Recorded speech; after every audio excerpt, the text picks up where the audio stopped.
Hey, Coach. I don't know how much you were able to see of Tom today, or what more you could possibly tell us about the thumb injury, if it's impacting him at all. He went through the full practice. Had we had a full speed practice, he probably would have limited his throwing, but he looks like he'll be fine by Thursday. And do you have any more clarity on the injury with Levante David? It's the high ankle sprain, and each guy is so different. It doesn't appear to be heavy swelling, so it's just a matter of when he can run and cut on it, and we'll wait and see. Thank you. We'll go to Rick Stroud. Bruce, in a short week, can Antoine Winfield get out of that concussion protocol? He was out there today doing more cognitive stuff, doing the checks and things like that. So, I think he can.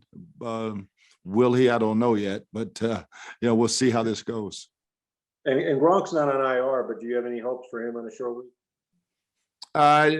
It'll be very, very close this week, and so we'll wait and see.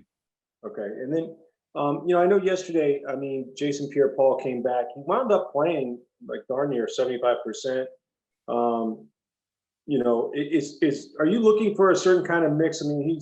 He's a freakish guy, right? But you still want to give Joe Tryon, Shoinka lots of reps too, right? Well, yeah, and we've got a couple of packages where they're all in there together. And so we, good rotate. Anthony Nelson jumped in, especially in the heat yesterday. It was a good mix, and JPP probably would have had a couple more sacks. The club, he couldn't quite get him on the ground with the club, but he's played with him before. But man, he brings that energy that we always miss. Thanks. Hello, Greg Ahmed. Bruce, you talked about you're joking about the pass rush guys needing to get in the weight room in terms of being able to get to Brissett on Sunday, but not bring him down. Is that an encouraging step that they're getting there, that they're getting hands on him, and then just taking the next step of actually closing the deal? Yeah, it's just, I was joking with him. He was bigger and stronger than they were. So it's like, yeah, you're getting there. You got to get him down, though. You got him by the shirt, pulling him down. He was a hard tackle in that game, but we were getting there. We were hitting him and disrupting him, but he played a hell of a ball game under that pressure. Thanks, Bruce. You bet. We'll go to Scott Reynolds. Bruce, if you believe, as I do, that Shaq should have had a sack fumble against Atlanta rather than an offsides call, and the fact he forced a fumble at New England, which was overturned by replay, he would have 4.5 sacks and 3 forced fumbles so far. Can you speak to the start of the season that Shaq has had, even though he may have been robbed of some of those key stats? Yeah, it's a shame, but it is what it is. But he's playing well. He's rushing quarterback well, playing the run well. Yeah, he's playing Shaq football right now. What's the key for Jamel Dean to build on yesterday's game with the 2 pass breakups, including the interception? It had been almost a year since he'd had a pick, to really turn his season around and have the arrow pointing up for him.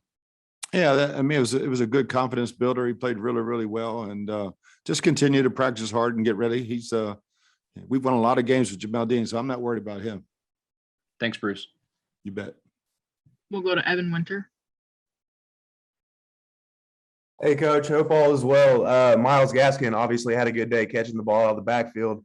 Now you're going up against Kenneth Gainwell and Miles Sanders with Levante out. Is the running backs and their abilities and catching the ball a big part of this week's game plan on defense? Oh, yeah, every week. Sanders is a hell of a back, running and catching. And, we blew a coverage last week, and hopefully we have that corrected now. And, everybody, they've got great weapons, receivers, tight ends, backs. Jalen's playing really, really well right now. Thanks, Coach. We'll go to JP Peterson. Hey, Bruce. Just some thoughts on the running game. It seems like when you need to go to it, you're having great success. But you have such an advantage in the passing game. I know it's hard to keep calling runs, but how do you guys balance that? And also, Tom, knowing that it may be a necessary evil, but you got to run the ball, and what's working for you there?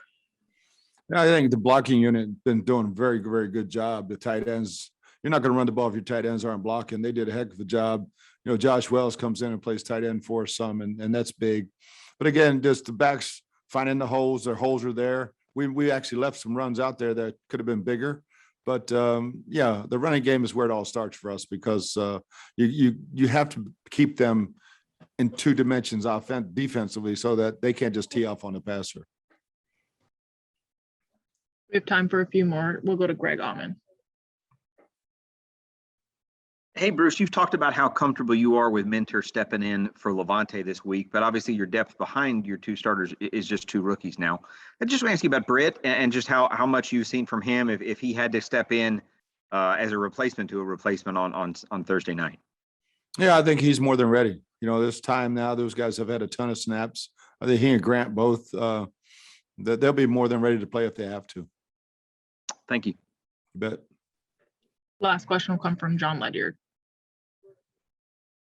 Bruce, I know you said last week you weren't sure, but just curious if you have any more clarity on whether Carlton Davis will need surgery or not, or how long he'll be out. It does not look like he'll need any surgery, but we have no clue how long this is going to be. And for Sean Murphy Bunting, I know you Same. were hopeful that he could be back at some point, but I'm still not sure when. Yeah, that it's going to be still a few weeks off.